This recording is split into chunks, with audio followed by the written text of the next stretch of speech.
Horizon hospital विश्व स्तरीय multi speciality hospital अब रायपुर के हृदय स्थल में उपलब्ध। जटिल ऑपरेशन, क्रिटिकल केयर व आधुनिक इमरजेंसी सेवाएं, आपकी हर बीमारी का संपूर्ण इलाज। Horizon hospital, जलविहार colony, Katotala, Raipur. नमस्कार, मैं हूं काजल साहू और आप देख रहे हैं मीडिया 24 न्यूज।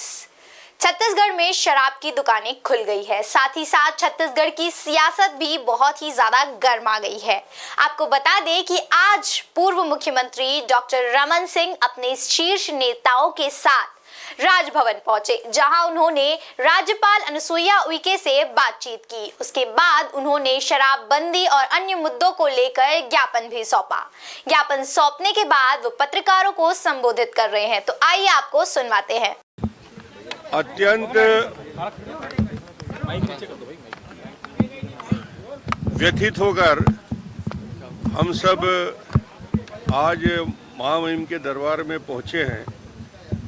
न केवल अपनी पीड़ा, अपनी तकलीफ, अपना दर्द और छत्तीसगढ़ के जनता के और मजदूरों के पीड़ा को प्रकट करने के लिए आए हैं कि सरकार किस प्रकार निर्दयतापूर्वक सिर्फ और सिर्फ लगातार 40-50 दिन से बयानबाजी ही कर रही है और पैसे मांगने के लिए एक कीर्तिमान स्थापित कर दिया। छत्तीसगढ़ के मुख्यमंत्री ने 22 पत्र, रोज एक पत्र लिखते हैं, मगर जो प्राथमिक जवाबदारी है उस जवाबदारी से भागने का काम भूपेश बघेल ने किया है। इस पूरे दिनों में आज थोड़ी भी दया, थोड़ी भी व्यथा, थोड़ा भी रहम यदि किसी व्यक्ति के मन में होता तो इस प्रकार के भाव छत्तीसगढ़ के लोगों के मन में, जो छत्तीसगढ़िया कहलाने में गर्व महसूस करते हैं कि छत्तीसगढ़ का मेरा आदमी भूखों मर रहा है, पैदल चलते चलते किसी की जान जा रही है,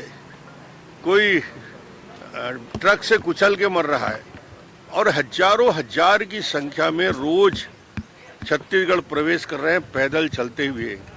मगर आज तक हम लोगों ने लगातार 5-7 बार मांग करने के बाद भी उन्होंने ये नहीं सोचा कि एक बार विपक्ष के साथ बैठकर, सभी विपक्षी दलों के साथ बैठकर अपनी बनाए हुए कार्य योजना के बारे में जानकारी हमको दें, हमसे को विश्वास मिले, क्योंकि भारतीय जनता पार्टी पूरे प्रदेश में सेवा कार्यों में, राहत के कामों में, मास्क बांटने से लेकर दूसरे जितने भी अलग अलग शिविरों के माध्यम से काम किया है, पूरे व्यापक रूप से कर रहे हैं, करते रहेंगे।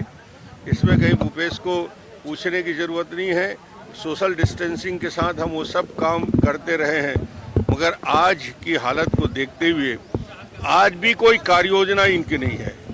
अंत में हमने कहा कि महामहिम को इस बात की जानकारी दिया जाए। 1,60,000 से ज़्यादा सरकारी आंकड़ों के आधार पे मजदूर अलग अलग 22 से 26 राज्यों में भटक रहे हैं।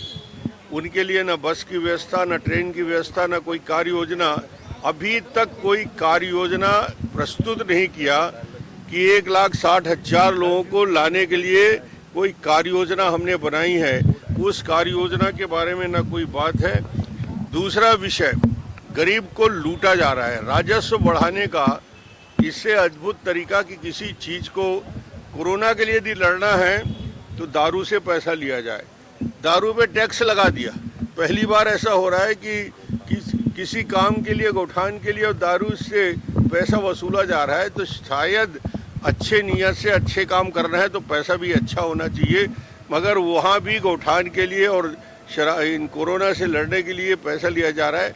हमने मांग किया है कि मजदूर के बर्तन बिक रहे हैं, मजदूर के गहने, हम उनकी बहनों के, माताओं के गहने बिक रहे हैं, और ये सरकार सिर्फ 5,000 के राजस्व के लिए शराब खोल के बैठी है।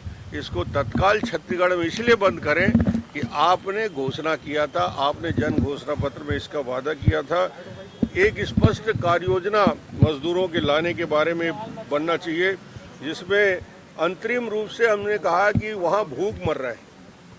कई जगह से मुझे समाचार मिले हैं, रोज सैकड़ों फोन आते हैं, भीख मांगने की स्थिति में छत्तीसगढ़ का मजदूर इलाहाबाद के सड़कों में फ्लाईओवर के नीचे बैठे हुए हैं। लखनऊ और कानपुर में उनके पास पैसे समाप्त हो गए, खाने पीने के लिए दूसरे के सहारे जी रहे हैं। अरे भैया, 1,000 रुपया सभी राज्यों ने दे दिया, तुम्हारे पास इसके लिए भी पैसे नहीं है कि इन मजदूरों को खाते में 1,000 रुपया ट्रांसफ़र कर दें। अभी तक मजदूरों की संख्या 1,60,000 है। पैसा इन्होंने आज तक दिया 400 रुपया, वो भी 800 लोगों को। 800 लोगों को पैसा दिया है, उसको भी प्रेस के माध्यम से सार्वजनिक करना चाहिए। अलग अलग जिलों में 20 लाख 15 लाख रुपए दिया है 50 दिन होने के बाद, और ये पैसे की मांग करते रहते हैं। तो पहला तो शराब की योजना बनना चाहिए, मजदूरों को 1,000 रुपया देना चाहिए। किसानों की हालत खराब है, उनको डिफरेंस की राशि किसानों को दिया जाए, और डिफरेंस की राशि के साथ साथ किसानों को जो 2 साल का बोनस है वो तत्काल प्रदान किया जाए, और उसके साथ ही साथ जो टोकन जारी किया गया है उनके धान खरीदी की व्यवस्था करो। विधिवत पास लेके जो आ रहे हैं, यह अद्भुत प्रदेश है छत्तीसगढ़, और अद्भुत कानून बनाने वाले मुख्यमंत्री हैं। जो पास लेके आ रहे हैं उनको रोका जा रहा है, चिचोला बॉर्डर से लेकर सारे बॉर्डर में, और जो पास लेके पैदल आ रहे हैं बिना अनुमति के, उन सबको छोड़ा जा रहा है।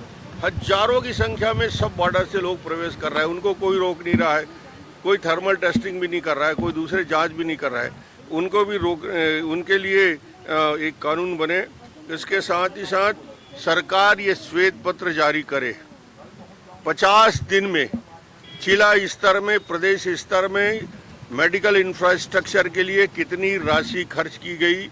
दूसरा, कोरोना पीड़ितों के लिए जो बाहर हैं उनके लिए कितनी राशि, कोरोना पीड़ित 1,60,000 के लिए कितनी राशि गवर्नमेंट के बजट से उन्होंने दिया है, इसकी जानकारी, और सरकार ने क्या क्या इंतजाम किया है, विपक्ष को विश्वास में लेकर इसकी पूरी जानकारी दे। इसके लिए हमने ये ज्ञापन माननीय महामहिम राज्यपाल महोदय को दिया है कि तत्काल सरकार को निर्देशित करें, और पूरी जानकारी जो हम सब के लिए, विपक्ष के लिए, जनता के लिए सार्वजनिक किया जाए।